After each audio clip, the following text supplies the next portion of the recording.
Growing up, your job was to manage someone else's emotions before your own. To read the room before you knew what reading the room meant. To figure out what kind of mood they were in the moment you walk through the door and adjust yourself accordingly. You learned very early that the emotional temperature of the house was your responsibility, and that getting it wrong had consequences. You didn't have a word for any of this at the time. Most people who grew up this way don't. They just assumed this was what all families were like. It wasn't. And the adaptations you built to survive that environment are still running in you today, in ways that are worth understanding. Narcissistic parents share a specific set of patterns. Their emotional needs consistently take priority over the child's. Their sense of self-worth requires constant reinforcement, from their partner, from their social circle, and frequently from their children. They are unpredictable, warm and generous when their ego is fed, cold or critical when it isn't, in ways that make the household feel like a weather system with no reliable forecast. And they struggle to see their children as genuinely separate people with independent inner lives, rather than extensions of themselves who exist to reflect well or badly on the parent. Children in these environments don't have the option of being children. They develop something researchers call hypervigilance, a finely tuned sensitivity to emotional cues in the people around them, built because in their household, missing a cue had a cost.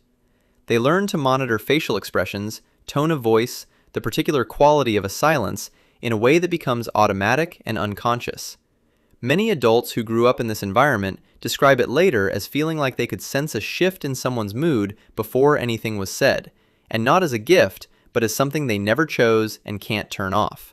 They also commonly develop what's known as the fawn response. Where some people fight or flee when threatened, fawners appease. They become extraordinarily good at reading what someone needs, adjusting their behavior to provide it, smoothing things over before they escalate. In childhood, this is survival. In adulthood, it becomes a pattern that runs whether or not the situation actually requires it, with partners, friends, colleagues, even strangers. The body learned that keeping someone else comfortable was how you stayed safe, and it keeps applying that lesson long after the original threat is gone. Here's the piece that tends to be the most difficult to recognize.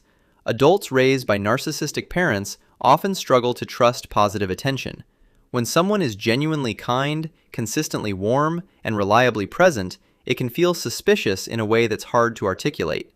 Not because they don't want connection, they typically want it deeply, but because their nervous system learned that warmth was conditional, that it preceded something, and that the withdrawal of it was always possible. Steadiness reads as unfamiliar, and unfamiliar, to a nervous system calibrated for unpredictability, can register as unsafe. They often carry a pervasive sense that their actual self is somehow not enough, and that the version of themselves other people approve of is a performance they have to maintain rather than a reflection of who they actually are. This isn't low self-esteem in the ordinary sense. It's something more specific, a fundamental uncertainty about who they are independent of how other people are responding to them. When your earliest relationship involves shaping yourself around someone else's emotional needs, developing a stable internal sense of self becomes genuinely difficult because you never had enough unmonitored space to figure out what you actually felt, wanted, or needed.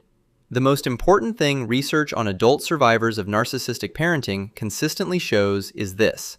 These patterns were not character failures. They were intelligent adaptations to an environment that required them. Hypervigilance, people-pleasing, difficulty trusting warmth, uncertainty about identity, all of these made complete sense in the household they were built for.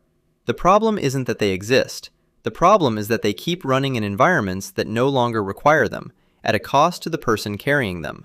Understanding where these patterns came from doesn't undo them automatically, but it does change what they mean.